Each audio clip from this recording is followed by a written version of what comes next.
Assalamualaikum warahmatullahi wabarakatuh. Selamat pagi semua. Ya, selamat pagi. Nah, perkenalkan nama Ibu Restiana Rahmawati. Nah, kalian bisa menyebut Ibu dengan sebutan Ibu Resti saja. Sebelum memulai pembelajaran kali ini, lebih baiknya kita berdoa dulu ya anak-anak. Nah, berdoa menurut kepercayaan masing-masing.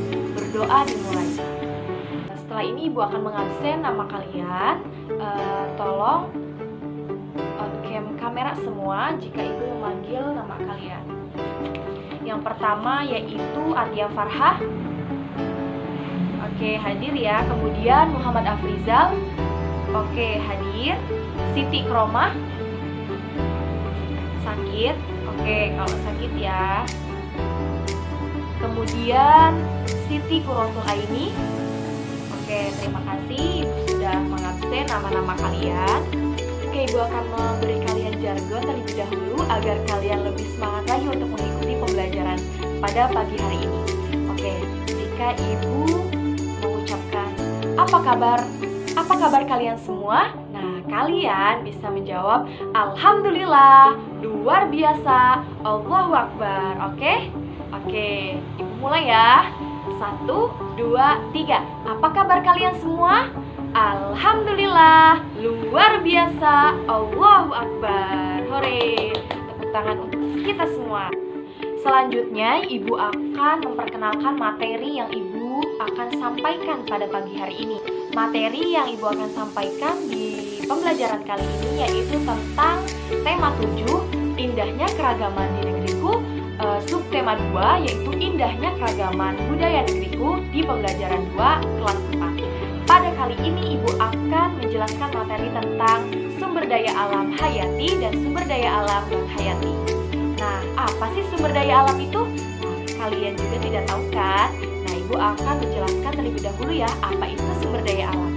Sumber daya alam itu ialah segala sesuatu yang dihasilkan oleh alam dan dapat dimanfaatkan oleh manusia ataupun makhluk hidup untuk memenuhi kebutuhannya. Berdasarkan jenisnya, sumber daya alam itu terbagi menjadi 2, yaitu sumber daya alam hayati dan sumber daya alam non-hayati. Anak-anak, perlu kalian ketahui bahwa sumber daya alam hayati itu ialah segala kekayaan alam yang dihasilkan oleh makhluk hidup dan dapat dimanfaatkan untuk mendukung keberlangsungan hidup manusia. Jadi, sumber daya alam hayati ini menjadi sumber daya alam yang dapat diperbaharui dan perlu untuk kita terus lestarikan sehingga tidak akan habis jika dimanfaatkan. Nah, itu adalah sumber daya alam hayati. Nah, sumber daya alam hayati ini terbagi menjadi 2 jenis anak-anak. Yang pertama yaitu sumber daya alam yang berasal dari tumbuhan dan ada juga sumber daya alam yang berasal dari hewan. Nah, contoh umum dari sumber daya alam dari hewan ini seperti ayam, kemudian kambing, dan kemudian sapi. Kemudian ada pun contoh sumber daya alam dari tumbuhan seperti padi, kemudian ubi, kemudian jagung, kemudian kapas, teh, kopi, kayu. Oke anak-anak, selanjutnya Ibu akan membahas mengenai sumber daya alam non hayati. Jadi sumber daya alam non hayati itu adalah sumber daya alam yang bukan berasal dari makhluk hidup. Contohnya seperti apa sih Bu? Yaitu air, kemudian sinar matahari, kemudian udara, tanah, bahan tambang, minyak bumi, dan gas alam. Itu adalah sebagian contoh-contoh dari sumber daya alam non hayati. Oke. Kemudian Ibu akan membahas mengenai apa saja manfaat dari sumber daya alam hayati maupun non-hayati ini. Oke anak-anak, kemudian pemanfaatan dari sumber daya alam hayati ini kan terbagi menjadi 2 ya. Nah, yaitu ada dari tumbuhan maupun dari hewan. Nah, salah satu sumber daya alam dari tumbuhan ini contohnya itu sebagai bahan pangan. Apa sih Bu Guru? Apa saja sih? Nah, seperti sayuran. Nah, sayuran ini adalah contoh dari tumbuhan, misalnya itu bayam, kemudian kangkung, kemudian wortel, seledri, dan lain sebagainya. Kemudian ada pun bahan pangannya seperti nasi ya, dicontohkan seperti nasi. Nah, nasi ini terbuat dari beras. Nah, beras ini berasal dari tumbuhan yaitu padi. Nah, kemudian contoh selanjutnya yaitu roti. Roti ini terbuat dari terigu. Kemudian terigunya ini berasal dari biji gandum. Sumber daya alam dari tumbuhan berasal dari tumbuhan sebagai bahan pangan. Kemudian sebagai bahan sandang. Nah, contohnya itu pakaian yang kita pakai sehari-hari ini. Nah, pasti ada yang terbuat dari kain katun. Nah, kain katun ini terbuat dari serat kapas. Nah, serat kapas ini berasal dari buah kapas. Nah, kemudian pemanfaatan sumber daya alam dari tumbuhan ini selanjutnya yaitu peralatan rumah tangga, sebagai peralatan rumah tangga. Nah, bagian tumbuhan yang paling banyak dimanfaatkan untuk membuat peralatan rumah tangga seperti kayu. Nah, kayu ini dipotong dan dihaluskan menjadi balok, dan papan balok kemudian digunakan untuk membuat tiang, pintu, meja, kursi, lemari, dan sebagainya yang ada di lingkungan rumah kita ya. Selain itu juga pemanfaatan sumber daya alam hayati berasal dari tumbuhan ini yaitu sebagai produk kesehatan dan perawatan tubuh. Nah, contohnya itu jamu. Nah, jamu ini termasuk obat tradisional. Jamu itu dibuat dari apa? Dari tanaman obat. Misalnya apa? Kencur, jahe, kunyit, kumis kucing, dan mengkudu. Nah, berbagai produk perawatan tubuh itu menggunakan sari tumbuhan sebagai bahan utamanya.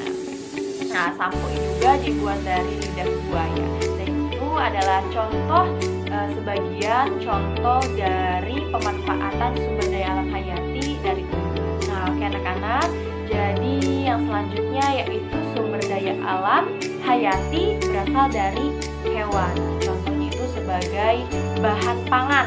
Nah, hewan ini bisa menghasilkan bahan makanan yang lezat seperti dagingnya, telurnya, kemudian susunya. Nah, daging ini bisa berasal dari hewan kambing, sapi, ayam, kemudian kerbau, dan ikan. Nah, telur juga dapat berasal dari ayam, bebek, dan burung puyuh. Nah, kemudian susunya itu berasal dari sapi maupun kambing. Oke, kemudian yaitu pemanfaatan selanjutnya itu sebagai bahan sandang. Nah, beberapa bahan sandang bermutu tinggi itu berasal dari hewan. Nah, contohnya sebagai kain sutra. Nah, kain sutra ini berasal dari serat kepompong ulat sutra.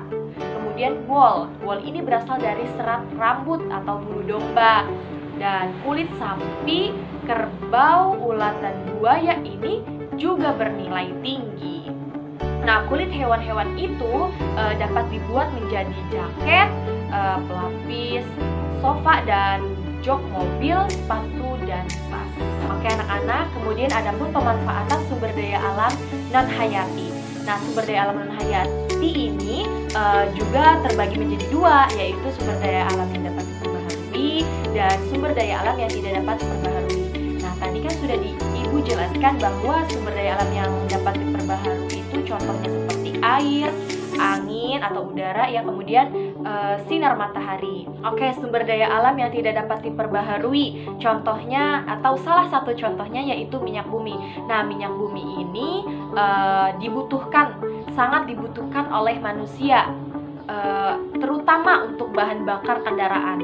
Nah, sebelum menjadi bahan bakar kendaraan, minyak bumi ini mengalami pengolahan atau proses pengolahan, kemudian dapat dimanfaatkan sebagai bahan bakar kendaraannya, seperti bensin yang sering kita gunakan sebagai alat bakar, bahan bakar untuk motor, mobil, dan sebagainya.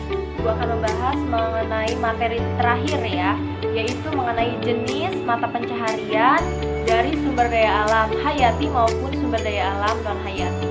Nah, contoh dari sumber daya alam hayati ini didominankan untuk di perdesaan seperti pertanian, perkebunan maupun perikanan ya.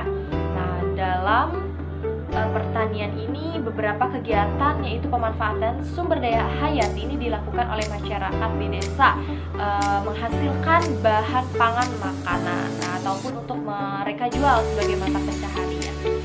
Itu pertanian. Nah, kemudian ada pun perkebunan karet. Nah, potensi dimiliki biasanya itu sebagai salah satu penghasil pada masa mendatang karena begitu melimpahnya kebun karet yang berada di desa itu menjadikan salah satu mata pencaharian pokok perdesaan. Kemudian itu ada pun perikanan. Perikanan juga menjadi salah satu mata pencaharian warga desa karena ada sebagian warga itu menjadi nelayan. Oke anak-anak, mungkin dicukupkan saja pertemuan kali ini. Semoga bermanfaat ilmu yang kita dapat hari ini. Dan sebelum menutup acara, marilah kita bersama-sama membaca doa terlebih dahulu. Membaca doa menurut kepercayaan masing-masing. Membaca doa dimulai.